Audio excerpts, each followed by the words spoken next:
Hello and welcome to Business Finishing School. Let your business brain finish what your entrepreneurial heart started. Our catalyzing statement is a successful entrepreneur inside of every business. Enjoy this module. Welcome to this month's module, the 2x2 matrix. And some of you, when you saw the title of this, you probably thought it was based on a movie. But it's actually a very simple and powerful business tool that you can use right now. I want to read you the descriptor for this module. In this module, you'll be introduced to the 2x2 matrix, a simple yet powerful business tool that will guide you in making proper business decisions. You will get unique insights into your business initiatives and learn where you should double down and allocate additional resources when something is working properly. It's very interesting that most businesses, they're not clear in any articulate fashion based on numbers and results what's really working and what isn't working. Oftentimes the needle in the haystack is really out in the wide open, and it's not really a needle in a haystack, and it could be an extremely profitable product or service that you offer. And it's up to you to figure out what that product or service is. On the flip side of this, you may be expending money and effort and time in areas that are not yielding any results. So that's what the 2x2 matrix is all about. It's a very simple tool. And this is not necessarily something that's very new. It was, I think, why don't you talk about where you first got introduced to it? I remember a long time ago when the book first came out. It may have been around '82, I'm not quite sure, but the 7 Habits of Highly Effective People. Stephen Covey didn't call it a 2x2 matrix, but do you remember the 4 quadrants of time management that Stephen Covey first introduced in that book? Why don't we put it up right now so you can see quadrant 1, 2, 3, and 4. And from this point forward, when we say quadrant 1, we mean the top left, quadrant 2 is the top right, quadrant 3 is the bottom left, and quadrant 4 is the bottom right. So in any time you hear the 4 quadrants, that's what we're referring to. But in Stephen Covey's example of his 2x2 matrix, although he didn't call it that, if you look at the bottom from left to right, that's a measure of urgency. And it's just very relative. If you imagine activities that you're doing that are very urgent, okay, there's a high urgency to them. A ringing phone is a highly urgent thing, and that would be on the left side. So from left to right goes from high urgency to low urgency. From bottom to top goes from low importance to high importance. Patrick and I, before filming, were explaining, well, some are from high to low, and some are from low to high, and some are effort to non-effort. Every 2x2 matrix is different. And in your implementation guide, we'll give you some examples. But suffice it to say that on this axis, it's from 0 to a high number, or could be from a high to a low number. On this axis, it could be 0 to high. So it's all relative. But let's stick with Stephen Covey's example. Let's talk about some things so they know what this means. So you got urgency from high to low, and you got importance from low to high. So let's think about some activities based on Stephen Covey so they can get the idea of what a 2x2 matrix is. And by the way, this module is not about your personal time. We're using this as an example to cement the point home. So what would be an example, Patrick, of something that's got a high urgency on this side, okay? And I would say a low importance, because again, importance goes from low to high. So high urgency, low importance. Well, something that might be highly urgent that requires immediate attention, but it's really not that important to the substance or the long-term benefits of the business would be that your computer internet went out. And so right now, obviously, you can't live without internet connection for very long. So the urgency is high. As far as immediate importance, it might be important, but on a long-term basis, it's not a really important thing. Yet you need to pay attention to it. Yeah, And Patrick, in this example, it was low importance because he's got multiple computers and different access points and whatnot. Some people may think that's highly important, but you get the point. And in Stephen Covey's book, in that quadrant, which would be quadrant 3, he puts interruptions, pressing matters, putting out fires. That fits in that category, which would be highly urgent. It's in your face like a ringing phone, and it's low importance, relatively speaking. Okay, let's talk about the other one that's low urgency and low importance. What would you put in that category? Examples of something that would be like low importance, low urgency that I think you might see every day is your daily email from Amazon on their specials of the day or Best Buy. Solicitations that you actually have an interest in. For example, because I'm a wine collector, I get emails from several wine distributors throughout the country who have specials that day. It's not urgent to me. It's not really that important to me in the scale of everything else I have to deal with in a day. So, but it's still there. It's in front of me, and many times it could be kind of a clutter or a distraction. So I have to be very mindful to not get sucked in to something that's not urgent and that's of low importance. And now we'll go up to the top left, which is the quadrant 1, which in Covey's example, which would be highly important and highly urgent. Okay, it's important and it's urgent. So those are things like massive fires that happen. Your key employee just walked out on you, or you just found out that a government agency walked into your office. It's urgent and it's important. Could be things like deadlines, crises, pressing problems. This is how Stephen Covey defined it. And then let's go to the last quadrant. And these are, I want to talk to you more about this, but this is of low urgency, okay? Low urgency, no question about it, but highly important. And Covey describes these as planning, prevention, and relationships. You could see that on your screen right now. Take a moment to just look at your screen. Yeah, an example like this would be your website is incredibly important to your business. And taking full action to have it completely where you want it today, it's not as urgent, but it definitely is something that's important and something that's a process that over time you're going to build, you're going to develop, you're going to put the right team in place, you're going to monitor, you're going to budget, etc. So that's something that's not a crisis at the moment, but something that's highly important. So that'd be low on the urgency level, but high on the importance level. One of the things that's so interesting, it's not for you to worry about now, but when someone calls our office and they want to get out of finishing school, 100% of the time they say, I didn't have any time. Yet the people who have doubled and tripled and quadrupled their revenue, they find the time to do finishing school, and finishing school is smack in the middle of this quadrant. It is not urgent, but it is highly important. Your learning and development sits in this category. Relationship building sits in this category. If you have decided that you want to take your daughter out on a parent-daughter date every Saturday at 4 o'clock for 2 hours, you go out to dinner, you go out for ice cream, whatever, that is not an urgent thing, but it is highly important if the relationship with your daughter is important. So that would sit in that category. So oftentimes, as you know by now, we cross business and personal because I don't think you could be a successful business person unless and until you're also successful in your personal life. So we gave you this example to show you where, for me and for us, the 2x2 matrix was first born. And now we're going to apply it exclusively to business problems. And again, it's always low to high in some form and low to high in the other. And the axes could change and the relativity could change. And now we're going to apply it to business problems and opportunities.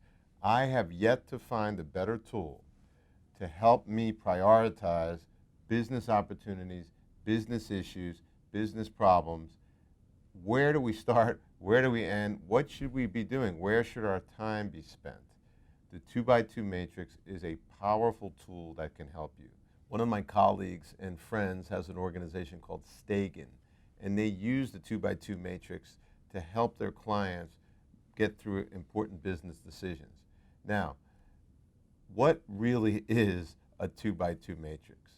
It's a way, in a relative perspective, to evaluate opportunities all against each other to decide what to do. So for a company that has limited resources, one of the examples that Stegan uses is, imagine, and this is a real example by the way, but a $25 million manufacturing facility, okay? Doesn't matter what business they're in. They've decided now, because they're making some money, to expand to other sites because geographically they want to have more availability. So now they decide to start a new factory. But what they notice soon after they start the new factory, that their other priorities as a business are not yielding as much. So they've got this new factory going on, they're stretching out their resources, they got people working on multiple things, so they decide to do a 2x2 matrix. And the 2x2 matrix that you're watching right now on your screen is the matrix that they use. Now remember, you can use a 2x2 matrix for anything. You could use it in your personal life to describe intimacy. You could use it for a variety of things. In fact, in the implementation guide, we have examples of 2x2 matrices to spur your creativity. There's also a book by the name 2x2 Matrix, and that book's been out for quite a while. So the purpose of a 2x2 matrix is to allow you to figure out what initiatives you should be executing on and what initiatives you should delete. So in the example of Stegan and that $25 million company, they decided to do a 2x2 matrix on their business's activities, okay? So what you have on the bottom axis is high to low, left to right, high to low, effort or cost. So it's measuring high to low effort or cost. And on the matrix north and south, on the left side, it's low to high value, i.e. return. What are you getting back for it? Is it worth your time? And in the case of this particular company, what they did is they looked at every single solitary initiative that they had, everything. Where are employees and managers spending their time? And they asked all of those projects and initiatives to be written down on a yellow sticky pad. And they posted on their wall a very large picture of this 2x2 matrix. And they had each manager place on that board the sticky note. So let's say, for example, I'm in charge of a revamp of our phone system. It's a $200,000 project. I'm going to put that on the 2x2 matrix. So again, it's right up there on your screen. Take a look at it. Where would, if your phone system's okay, but you just want a new one because there's some advanced ones out there, it costs money, it costs corporate time, where would that be put on the 2x2 matrix? Take a look at it. So I would say that there's no return, so it would be low value, and it's probably high effort or cost. The high cost in doing something like that. Now, you might say, well, you might get some ROI from it later. You might. But in that case, changing your phone system now, if the other one's adequate, I would say is that. Let's look at something else. A new marketing plan that has uncertain results. Well, whenever I'm doing something in the marketing world, that requires meetings, that requires brainstorming, that requires people's attention, and it requires money. Where would a new marketing plan sit? Well, looking at the chart again, it's sitting up there for you to see yourself. I would say that that would sit on a potential for high value or return, but also would be high effort or cost. So that would be in quadrant 1. That's where that would sit. So then this manufacturing facility decides as a company, let's see where the new facility would sit. And after doing a careful analysis, they realize they get so much leverage from the new facility that it gives them a high return, and relatively speaking, it doesn't cost that much to put the facility in.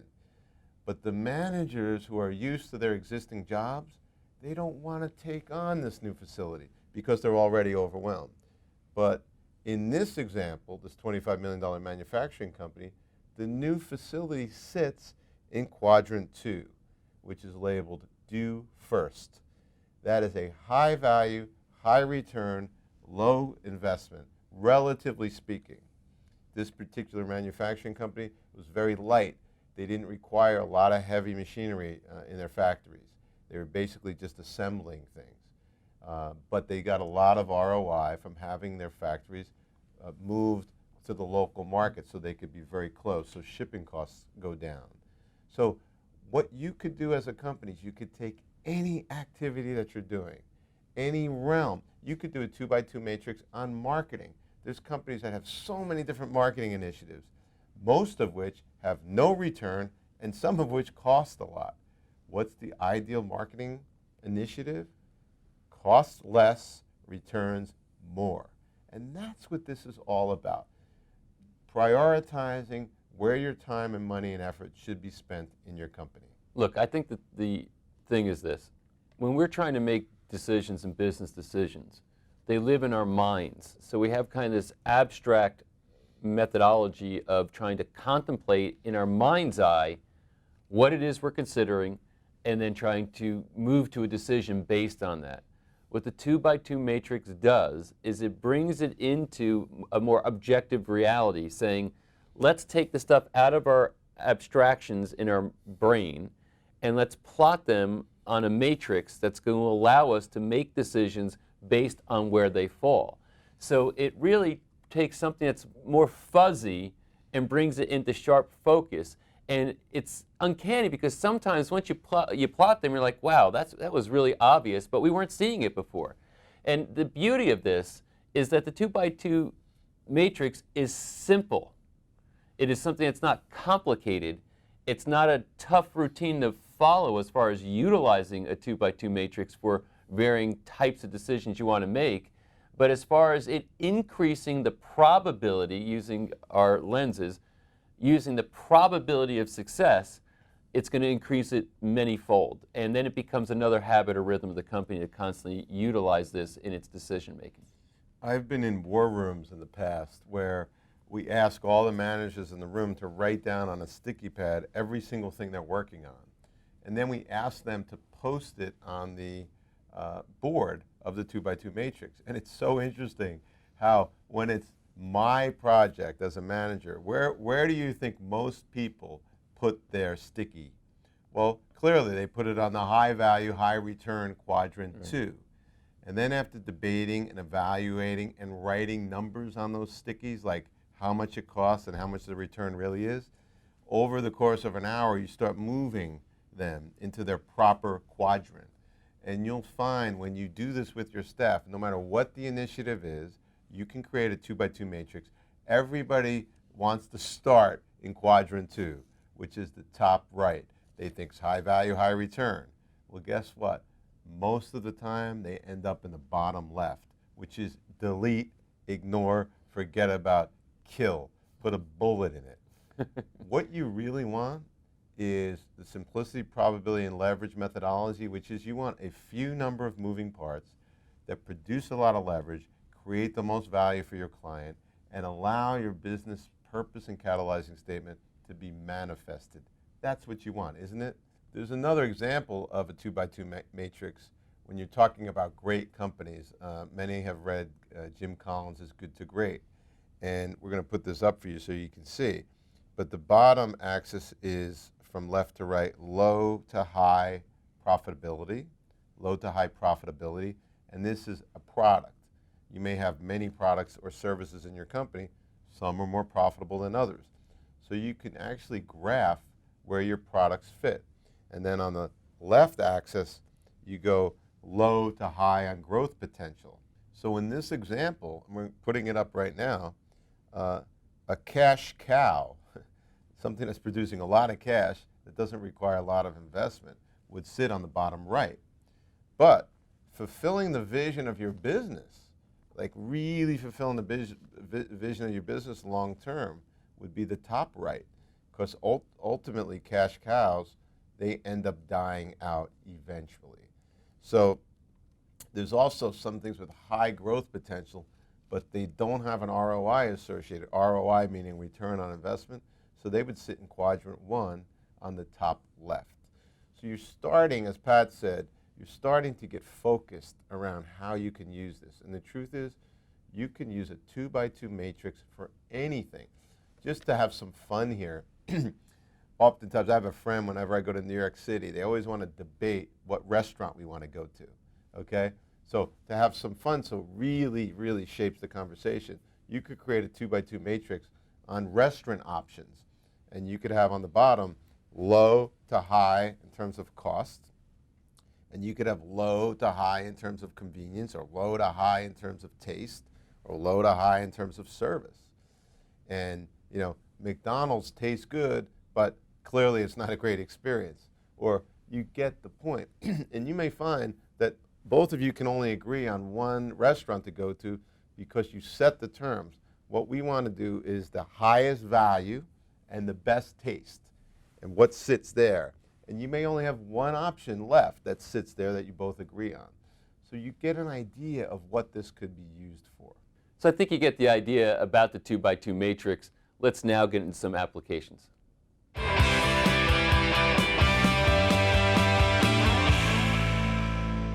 All right, welcome to the application section of the 2x2 matrix. One of the things I'm excited about is this is a shorter module, and some of you have commented that the shorter modules are better. Some of you, by the way, have commented that you like the longer modules, but suffice it to say, this is a tight, crisp, clean module, because hopefully after this section on applications you can get started right away. In the implementation guide, which we don't want you to print and look at until we're done, we've listed some examples for you to use. But here's the bottom line. Look at any area of your life, any area. It could be relationships. It could be marketing in your business. It could be new product development in your business. It could be new anything in your business. It could be hiring somebody. When you're hiring a new team member in a certain area of your business, you could rate low to high on enthusiasm and passion, as an example, or low to high on capabilities. I've learned that Southwest Airlines puts attitude, high attitude, way much more of a priority than high capabilities. They'd much rather hire a cheerleader as a flight attendant that has no experience whatsoever in the airline business, but has the high attitude. They love the job, they're enthusiastic. So from this perspective, me and Patrick are going to give you some examples, because that's what the application section is all about. But this is one of those things that it would be impossible for us to cover the hundreds, if not thousands, of potential applications that you can use for the 2x2 matrix. At the end of the day, what's it about? Creating from 0 to infinity in some area: effort, time, cost, enthusiasm, looks, usability, quality, and then from 0 to infinity in another area. It could also go from high to 0. So you get the idea by now. So let's give some really crystal clear examples. If you're about to embark on a marketing program, let's talk about that. You have so many different things you can do, and unfortunately, too many companies do too many things. They don't spend any time really thinking about it. Try this, try that, try this, try that. We're going to do webinars, we're going to buy TV advertising, we're going to spend money. We've all seen the articles, or maybe heard about them, that companies spent millions and millions of dollars on Super Bowl advertisements, but they didn't get any ROI. They had hundreds of millions of people tuning in, but they got no return on investment. Why? Because they didn't use a 2x2 matrix to decide, what do we want the ad to say? What's the purpose of the ad? How much is it going to cost? And let's weigh the cost against what we really want. And they have to influence the advertising company and enroll them in ROI. If we are going to do this Super Bowl ad, how can we structure the ad maybe to tie it into some other marketing we have, versus making the advertising company who created the ad look good? Oftentimes in marketing, it's all about having the advertising company look good. It's not about getting you more customers. So I'm a firm believer in marketing using a 2x2 matrix, and what you want to do is on the bottom of that matrix, from right to left, you want to measure return on investment, okay? You want to measure return on investment, and from bottom to top, you want to measure cost per customer. as one way. You could do a lot of different things. But when you start putting your marketing, do what we said before. Take all the different initiatives you have, whether it's mail outs or TV ads or call up or salespeople, however it is that you get customers.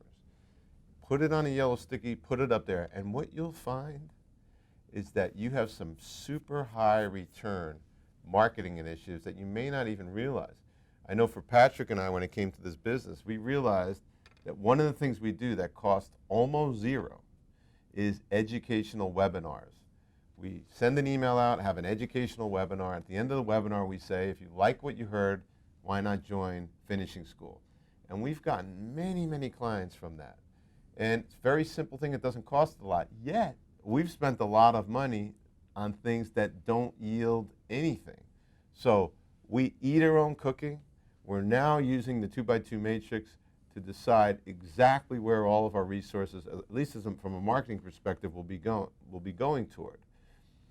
Purpose of this module is to have you look at all moving parts in your life and how can you create a 2x2 matrix. And where you yield the most power here is get your leadership team in a room, pick a topic, do a 2x2 matrix, and miracles will happen. I've been there. I've seen eyes light up. I've seen people get excited. I've seen initiatives cut that are draining. I've seen companies avoid bankruptcy because of this module. This really applies also to business strategy relative to either new product lines or maybe even new businesses that you're considering launching. And again, you have the XY axis. So let's say that you have a new product or service that you want to initiate into your business. Well, you want to look at two things.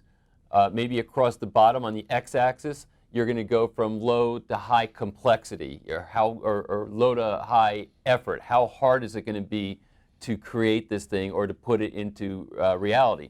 And then on the y-axis, going vertically, you might say, okay, you go from probability of profit. So it's low probability of profit to high probability of profit. So now you're saying, what is the effort versus what's the potential return on this particular product if we add it to our product line, or this particular service if we want to go in there, or this new business that we want to launch that's a subdivision of our company.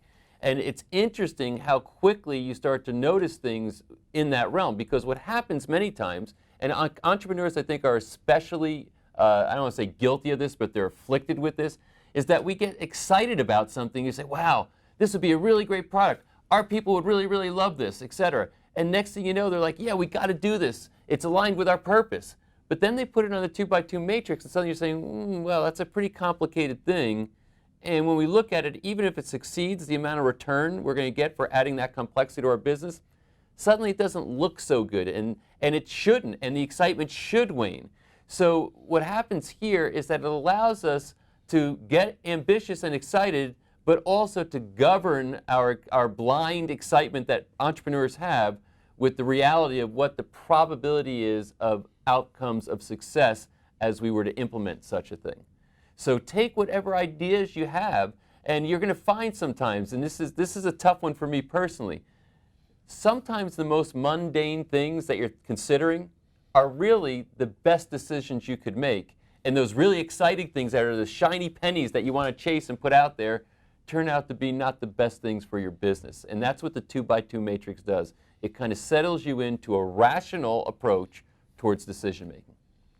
And now we're going to use, as our final example, the most straightforward use for the 2x2 matrix. And people say when they hear this from me, duh, why didn't I think about that? And that is, where am I going to invest my investment dollars? When you put that in the context of a 2x2 matrix, and your left to right axis is return on investment, and your bottom to top axis is liquidity, as one example. So bottom, no liquidity, top, high liquidity.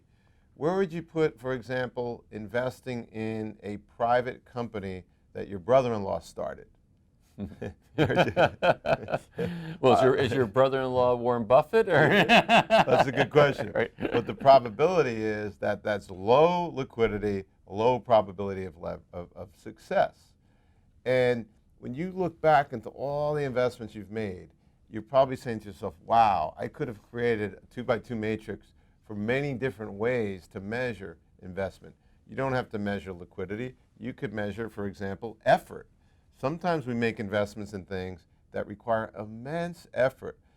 Yesterday, you and I bumped into a friend of mine when we were about to go out to dinner who started this new company with massive promise. He was so excited, like a little kid that just got his first toy.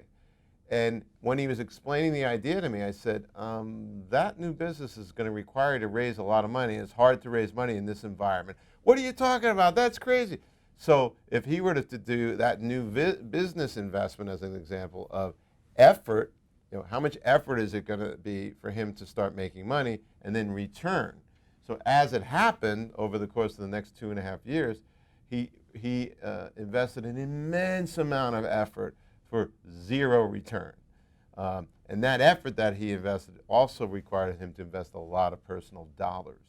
So when I think about investing, I think in terms of writing a check for cash into an investment, or deciding to start a new business or get involved in a new business.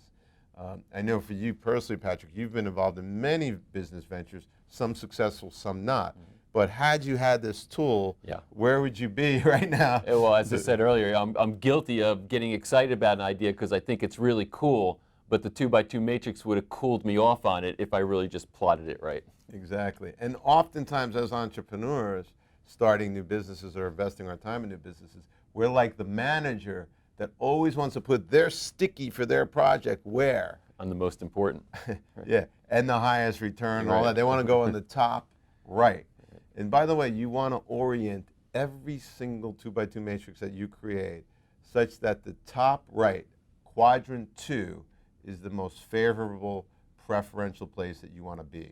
So have fun with this. Look for different ways to use it. This is one of those modules where you really could run wild with it. So thank you for watching this module.